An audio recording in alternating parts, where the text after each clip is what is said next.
Hello दोस्तों, रिबेक study channel पे आपका स्वागत है। दोस्तों, इस वीडियो में हम लोग देखने वाले हैं हाल ही में जो अमीन पटवारी का 7 दिसंबर को एग्ज़ाम होने वाला है। तो उस एग्ज़ाम से जुड़े 50 जीके जीएस से क्वेश्चन देखने वाले हैं। दोस्तों, ये क्वेश्चन इतने ज़्यादा महत्वपूर्ण है कि लगभग एग्ज़ामों में ये ऐसे क्वेश्चन पूछे जाते हैं। तो वीडियो पे नए हैं तो वीडियो को पूरा देखेंगे और चैनल पे नए हैं तो चैनल को सब्सक्राइब करते हुए जाइएगा। चलिए स्टार्ट करते हैं। पहला जो क्वेश्चन है, निम्नलिखित में से किसने स्वयं को हिंदुस्तान का तोता कहा था? तो ऐसा कौन व्यक्ति थे जो खुद को हिंदुस्तान का तोता कहे थे? पहला ऑप्शन नंबर है मलिक मोहम्मद जायसी, दूसरा रस खान, तीसरा अमीर खुसरो, फिर अमीर हसन।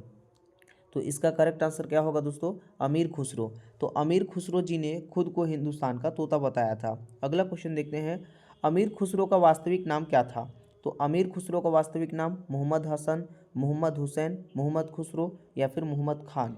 तो अमीर खुसरो जी का वास्तविक नाम क्या था? मोहम्मद हसन या फिर अहमद हसन। ठीक है, ए नंबर इसका करेक्ट आंसर हो जाएगा। अगला क्वेश्चन क्या है, भारत में सूफी संप्रदाय का संस्थापक किसे माना जाता है? कुतुबुद्दीन बखियात काकी, निजामुद्दीन औलिया, मोइनुद्दीन चिश्ती या फिर नसीरुद्दीन महमूद। तो इसका जो करेक्ट आंसर होगा क्या हो जाएगा दोस्तों? C number, Moinuddin Chishti. C number को, मोइनुद्दीन चिश्ती को भारत में सूफी संप्रदाय का संस्थापक माना जाता है। अगला क्वेश्चन क्या है, चैतन्य ने शिक्षा दी। चैतन्य ने किसको शिक्षा दी थी? भक्ति की, ज्ञान की, वैराग्य की या फिर सूफी मत की। तो इसका करेक्ट आंसर क्या हो जाएगा? ए नंबर, चैतन्य ने भक्ति की शिक्षा दी थी। क्वेश्चन नंबर अगला देखते हैं, संगीत की दुनिया में सितार के जादूगर नाम से किसे जाना जाता है? तो सितार के जादूगर के नाम से त्यागराज, तानसेन, रहीम सेन या पुरंदर दास। तो इसका करेक्ट आंसर क्या हो जाएगा दोस्तों? सी नंबर, रहीम सेन जी को संगीत की दुनिया में सितार के जादूगर के नाम से जाना जाता है। तो सी नंबर इसका करेक्ट आंसर हो जाएगा। क्वेश्चन नंबर अगला देखते हैं, भूटान का राष्ट्रीय खेल कौन सा है? तो भूटान देश है तो वहाँ का राष्ट्रीय खेल क्या है? बैडमिंटन है, बास्केटबॉल है, फुटबॉल है या फिर तीरंदाजी है। तो इसका करेक्ट आंसर हो जाएगा दोस्तों डी नंबर, तीरंदाजी। जो भूटान का राष्ट्रीय खेल है क्या है? तीरंदाजी है। अगला क्वेश्चन देखते हैं हम लोग क्या है, संयुक्त राज्य अमेरिका का राष्ट्रीय खेल कौन सा है? वाटर पोलो, रग्बी, पोलो या फिर बेसबॉल। तो संयुक्त राज्य अमेरिका जो है उसका राष्ट्रीय खेल क्या है? बेसबॉल है। तो डी नंबर इसका करेक्ट आंसर हो जाएगा। क्वेश्चन नंबर अगला देखते हैं, 8वां नंबर, भारत का राष्ट्रीय खेल किसे माना जाता है? फील्ड हॉकी, क्रिकेट, शतरंज या फिर कबड्डी। तो इसका करेक्ट आंसर क्या हो जाएगा? Field hockey. ए नंबर इसका करेक्ट आंसर हो जाएगा, भारत का राष्ट्रीय हॉकी। ठीक है, क्वेश्चन नंबर अगला देखते हैं, तुर्की का राष्ट्रीय खेल किसे कहते हैं? घुड़दौड़ को, कुश्ती को, हैंडबॉल को या फिर बास्केटबॉल को। तुर्की का राष्ट्रीय खेल, तो तुर्की का राष्ट्रीय खेल किसे कहा जाता है? कुश्ती को। तो बी नंबर इसका करेक्ट आंसर हो जाएगा। क्वेश्चन नंबर अगला देखते हैं, स्कॉटलैंड का राष्ट्रीय खेल क्या है? आइस हॉकी, रग्बी फुटबॉल या फिर बेसबॉल। तो इसका करेक्ट आंसर हो जाएगा क्या हो जाएगा दोस्तों? B number, rugby football. ये सारे जो क्वेश्चन हैं वो विश्व जगत से जुड़े हुए हैं और पटवारी के एग्ज़ाम में विश्व जगत से भी बहुत सारे क्वेश्चन आते हैं। अगला क्वेश्चन क्या है देखिए, हड़प्पा सभ्यता का सर्वाधिक मान्यता प्राप्त काल कौन सा है? 2800 ईस्वी से 2000 ईस्वी तक, 2500 ईस्वी पूर्व से 1750 ईस्वी पूर्व तक, 3500 ईस्वी पूर्व से 1800 ईस्वी पूर्व तक, निश्चित नहीं हो सका है अभी तक। तो इसका जो करेक्ट आंसर हो जाएगा क्या हो जाएगा दोस्तों? बी नंबर, 2500 ईस्वी पूर्व से 1750 ईस्वी पूर्व तक हड़प्पा सभ्यता का सर्वाधिक मान्यता प्राप्त काल है। क्वेश्चन नंबर अगला देख लेते हैं क्या है, 12वां नंबर, सिंधु घाटी की सभ्यता में घोड़े के अवशेष कहाँ मिले हैं? सुरकोटता, वनावली, माड़ा या फिर कालीबंगा। तो इसका जो करेक्ट आंसर हो जाएगा क्या हो जाएगा दोस्तों? ए नंबर, सुरकोटता। सुरकोटता में सिंधु घाटी सभ्यता में घोड़े के अवशेष मिले हैं। क्वेश्चन नंबर अगला देखिए क्या है, हड़प्पा सभ्यता किस युग की थी? कांस्य युग की, नवपाषाण युग की, पूरा पाषाण युग की या फिर लौह पाषाण युग की। तो इसका जो करेक्ट आंसर हो जाएगा क्या हो जाएगा? कांस्य युग की। जो हड़प्पा सभ्यता थी वो कांस्य युग की थी। क्वेश्चन नंबर अगला देखिए क्या है, सिंधु सभ्यता के घर किससे बनाए जाते हैं? तो जो सिंधु सभ्यता का घर है वो किससे बनाए जाते हैं? ईंट से, बांस से, पत्थर से या फिर लकड़ी से। तो इसका जो करेक्ट आंसर हो जाएगा क्या हो जाएगा दोस्तों? ए नंबर, ईंट से। सिंधु घाटी सभ्यता के जो घर बनाते थे वो किससे बनाते थे? ईंट से बनाते थे। क्वेश्चन नंबर अगला देखिए क्या है, सिंधु सभ्यता का पतनगर बंदरगाह कौन सा था? कालीबंगन, लोथल, रोपड़ या फिर मोहनजोदड़ो।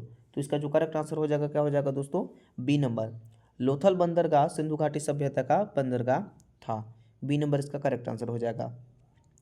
क्वेश्चन नंबर अगला देखिए क्या है, सिंधु सभ्यता का सर्वाधिक उपयुक्त नाम क्या है? तो सिंधु सभ्यता का सर्वाधिक उपयुक्त नाम क्या है? हड़प्पा सभ्यता, सिंधु सभ्यता, सिंधु घाटी सभ्यता या फिर इनमें से कोई नहीं। तो इसका जो करेक्ट आंसर हो जाएगा क्या हो जाएगा दोस्तों? ए नंबर, हड़प्पा सभ्यता। हड़प्पा सभ्यता जो है सिंधु घाटी सभ्यता का सर्वाधिक उपयुक्त नाम था, सबसे ज़्यादा उपयोग में लाने वाले नाम थे। अगला क्वेश्चन क्या है देखिए, हड़प्पा सभ्यता के बारे में कौन सी उक्ति सही है? अश्वमेध की जानकारी, गाय उनके लिए पवित्र थे, उन्होंने पशुपति का सम्मान करना आरंभ किया था, उनकी संस्कृति सामान्यतः स्थिर नहीं थी। तो इसका जो करेक्ट आंसर हो जाएगा क्या हो जाएगा? सी नंबर, उन्होंने पशुपति का सम्मान करना आरंभ किया था। तो 17 का सी नंबर इसका करेक्ट आंसर हो जाएगा। क्वेश्चन नंबर अगला देखते हैं, निम्नलिखित में से कौन सा औद्योगिक अव्यवस्था का तात्कालीन संकेत नहीं है? लाभ में कमी, श्रमिक अशांति, बाजार का संकुचन या फिर बाजार मांग में कमी। तो इसका जो करेक्ट आंसर हो जाएगा क्या हो जाएगा? ए नंबर, लाभ में कमी। ए नंबर इसका करेक्ट आंसर हो जाएगा। अगला क्वेश्चन देखिए क्या है, निजी आधारित संरचना के निर्माण में रुचि नहीं लेते हैं क्योंकि इसमें भारी निवेश करना पड़ता है, इसमें परिष्कृत प्रौद्योगिकी की जरूरत पड़ती है, इसे पूरा होने में बहुत समय लगता है, इसका प्रतिफल प्राप्त होने में बहुत समय लगता है। तो इसका जो करेक्ट आंसर हो जाएगा क्या हो जाएगा दोस्तों? सी नंबर, इसे पूरा होने में बहुत समय लगता है। निजी जो ट्रांस स्ट्रक्चर्स के निर्माण में रुचि नहीं लेते हैं क्योंकि इसको पूरा होने में बहुत समय लगता है।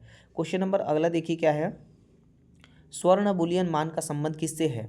स्वर्ण मूल के माप के रूप में, स्वर्ण का मुक्त टंकण, स्वर्ण के आयात और निर्यात पर कोई पाबंदी न होना, असीमित वैद्य मुद्रा के रूप में सोने का सिक्का।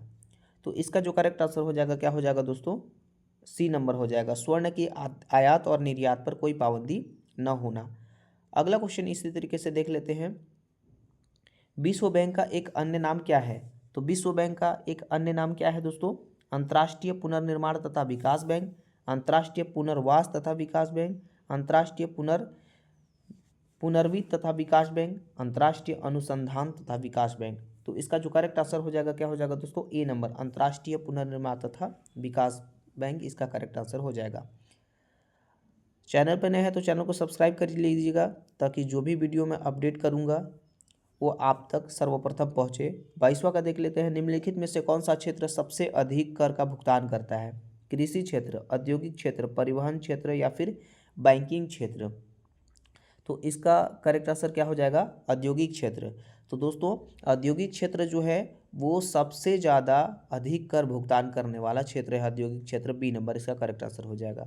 अगला क्वेश्चन क्या है देखिए, जो वर्गीज कुरियन जिससे संबंध है, जो वर्गीज कुरियन है किससे संबंधित है? नील क्रांति, श्वेत क्रांति या फिर पीत क्रांति या फिर हरित क्रांति। तो इसका करेक्ट आंसर क्या हो जाएगा? श्वेत क्रांति। जो वर्गीज कुरियन है वो किससे संबंधित है? श्वेत क्रांति से संबंधित है। क्वेश्चन नंबर अगला देखिए क्या है, भूरी क्रांति किसे कहते हैं? जो भूरी क्रांति है वो किसे कहते हैं? चारा उद्योग का विकास और दुग्ध एवं दुग्ध उत्पादों का विकास, भारत में खाद्य प्रसंस्करण एवं शीतल पेयों के उद्योगों का विकास या फिर उपर्युक्त में से कोई नहीं। तो इसका जो करेक्ट आंसर हो जाएगा क्या हो जाएगा दोस्तों? उपर्युक्त में से कोई नहीं। दोस्तों ये जो भूरी क्रांति देख पा रहे होंगे वो भूरी क्रांति क्या होता है? जो भी उद्योग या फिर जो उर्वरक होते हैं उनके उत्पाद से संबंधित है ये, ठीक है, जो भूरी क्रांति है। क्वेश्चन नंबर अगला देखते हैं, विदेशी मुद्रा दर का अर्थ वह दर है जिस पर एक देश की मुद्रा का व्यापार किया जाता है। विदेशी मुद्रा बाजार में किसी अन्य देश की मुद्रा के लिए, यूएस डॉलर के लिए जो विदेशी मुद्रा बाजार में सबसे प्रबल मुद्रा है, मुद्राओं के एक नियत समूह के लिए जिसमें डॉलर, येन, यूरो और पाउंड शामिल होता है, अंतर्राष्ट्रीय मुद्रा कोष द्वारा निर्धारित किसी अन्य देश की मुद्रा है। तो इसका जो करेक्ट आंसर हो जाएगा क्या हो जाएगा दोस्तों? ए नंबर, विदेशी मुद्रा बाजार में किसी अन्य देश की मुद्रा के लिए होता है। अगला क्वेश्चन क्या है देखिए, अगला क्वेश्चन है कि भारत की संविधान सभा का गठन कब हुआ था। तो भारत की संविधान सभा का गठन कब हुआ था? 1946, 1947, 1948 या 1950 में। तो इसका करेक्ट आंसर क्या हो जाएगा दोस्तों? 1946 में इसका गठन हुआ था, भारत की संविधान सभा का गठन। क्वेश्चन नंबर अगला देखिए क्या है। भारतीय संविधान की प्रारूप समिति के अध्यक्ष कौन थे? Doctor Rajendra Prasad, doctor B R Ambedkar, Jawaharlal Nehru ji, Sardar Vallabh Bhai Patel जी। इसका जो करेक्ट आंसर हो जाएगा क्या हो जाएगा दोस्तों? B number, doctor Bhimrao Ambedkar. भारतीय संविधान का जो प्रारूप तैयार कर रहे थे तो उनको अध्यक्ष बनाया गया था, डॉक्टर भीमराव अंबेडकर जी को। क्वेश्चन नंबर अगला है देखिए, संविधान सभा का विचार सबसे पहले किसके द्वारा प्रस्तुत किया गया था? तो जो संविधान सभा का जो विचार है, महात्मा गांधी, एम.एन. राय, जवाहरलाल नेहरू, सरदार वल्लभ भाई पटेल। तो इसका जो करेक्ट आंसर हो जाएगा क्या हो जाएगा? एम.एन. राय के द्वारा ये विचार प्रकट किया गया था, तब जाके जो भारतीय संविधान है वो पूरी तरीके से पूर्ण हुई। क्वेश्चन नंबर अगला देखिए क्या है कि भारत के लिए कैबिनेट मिशन योजना प्रस्तावित की गई थी 1942 में, 1945 में, 1946 में या फिर 1947 में। तो इसका जो करेक्ट आंसर हो जाएगा क्या हो जाएगा दोस्तों? 1946। भारत के लिए कैबिनेट मिशन योजना प्रस्तावित की गई थी कब? 1946 ईस्वी में। अगला क्वेश्चन क्या है देखिए, भारत का संविधान अपनाया गया था। तो भारत का संविधान कब अपनाया गया था? 15 अगस्त 1947 को, 26 जनवरी 1950 को, 26 नवंबर 1949 को, 30 जनवरी 1948 को। तो इसका जो करेक्ट आंसर हो जाएगा क्या हो जाएगा? 26 नवंबर 1949 को। ये स्टार्टअप कब हुआ था? 1946 को, और कंप्लीट कब हुआ था? 26 नवंबर 1949 को इसको अपनाया गया था। तो सी नंबर इसका करेक्ट आंसर हो जाएगा। क्वेश्चन नंबर अगला देखिए, भारत का मिसाइल मैन किसे कहा जाता है? Doctor Homi J Bhabha, doctor Vikram Sarabhai, doctor APJ Abdul Kalam, doctor Satish Dhawan. तो इसका जो करेक्ट आंसर हो जाएगा क्या हो जाएगा दोस्तों? डॉक्टर एपीजे अब्दुल कलाम को भारत का मिसाइल मैन कहा जाता है। तो ये दोस्तों बहुत ज़्यादा इंपॉर्टेंट है, और यहाँ जितने भी क्वेश्चन बताए जा रहे हैं दोस्तों बहुत ही ज़्यादा इंपॉर्टेंट है। चैनल पर नया है तो चैनल को सब्सक्राइब करते हुए एक बार जरूर जाइएगा। अगला क्वेश्चन देखते हैं, भारत के अंतर्राष्ट्रीय अन्वेषण कार्यक्रमों के लिए कौन सा संगठन जिम्मेदार है? VARC, इसरो या DRDO या फिर HAL। तो इसका जो करेक्ट आंसर हो जाएगा क्या हो जाएगा दोस्तों? इसरो। क्या हो जाएगा? इसरो। अंतरिक्ष अन्वेषण कार्यक्रमों के लिए संगठन कौन जिम्मेदार रहता है? तो इसरो। इसरो के द्वारा ही जो भी लॉन्चिंग वगैरह होता है अंतर्राष्ट्रीय चीज़ों का, वहाँ से होता है। क्वेश्चन नंबर 33वां क्या है, भारत ने अपना पहला उपग्रह आर्यभट्ट किस वर्ष सफलतापूर्वक लॉन्च किया था? सबसे पहला उपग्रह की बात है 1975, 1965, 1980 या फिर 1990। तो इसका करेक्ट आंसर क्या हो जाएगा दोस्तों? 1975। भारत ने अपना पहला उपग्रह आर्यभट्ट कब लॉन्च किया था? 1975 में लॉन्च किया था। अगला क्वेश्चन क्या है देखिए, इसरो द्वारा लॉन्च किए गए भारत के पहले स्वदेशी रूप से विकसित उपग्रह का क्या नाम था? इनसेट, 1A, आर्यभट्ट, रोहिणी या फिर भास्कर। तो इसका करेक्ट आंसर क्या हो जाएगा दोस्तों? आर्यभट्ट। इस जो इसरो है, इसरो द्वारा लॉन्च किए गए भारत के पहले स्वदेशी उपग्रह का क्या नाम था? आर्यभट्ट। ये कब लॉन्च हुआ था? 1975 में लॉन्च हुआ था। अगला क्वेश्चन देखिए क्या है कि भारत के पहले परमाणु रिएक्टर का क्या नाम था? जो पहला परमाणु रिएक्टर है, ध्रुव, कामिनी, अप्सरा या फिर कल्पकम। तो इसका जो करेक्ट आंसर हो जाएगा क्या हो जाएगा दोस्तों? अप्सरा। भारत के पहले परमाणु रिएक्टर का नाम क्या था? अप्सरा था। सी नंबर इसका करेक्ट आंसर हो जाएगा। अगला क्वेश्चन क्या है देखिए, किस कंपनी ने भारत की पहली हाइड्रोजन ट्रांसपोर्ट पाइप विकसित की थी? Reliance industries, Tata steel, Larsen and टूर्बो भेल। तो इसका जो करेक्ट आंसर हो जाएगा क्या हो जाएगा दोस्तों? टाटा स्टील। टाटा स्टील ने भारत की जो पहली हाइड्रोजन ट्रांसपोर्ट पाइप है उसको विकसित किया था। तो बी नंबर इसका करेक्ट आंसर हो जाएगा। अगला क्वेश्चन क्या है देखिए, अगला क्वेश्चन है कि किस देश ने ग्वांतानामो बे क्यूबो में 30,000 बिस्तरों वाली प्रवासी विरासत सुविधा बनाने की योजना की घोषणा की है? कनाडा, संयुक्त राज्य अमेरिका, यूनाइटेड किंगडम या फिर ऑस्ट्रेलिया। तो इसका जो करेक्ट आंसर हो जाएगा क्या हो जाएगा दोस्तों? संयुक्त राज्य अमेरिका। बी नंबर इसका करेक्ट आंसर हो जाएगा। क्वेश्चन नंबर अगला हम लोग देखते हैं देखिए,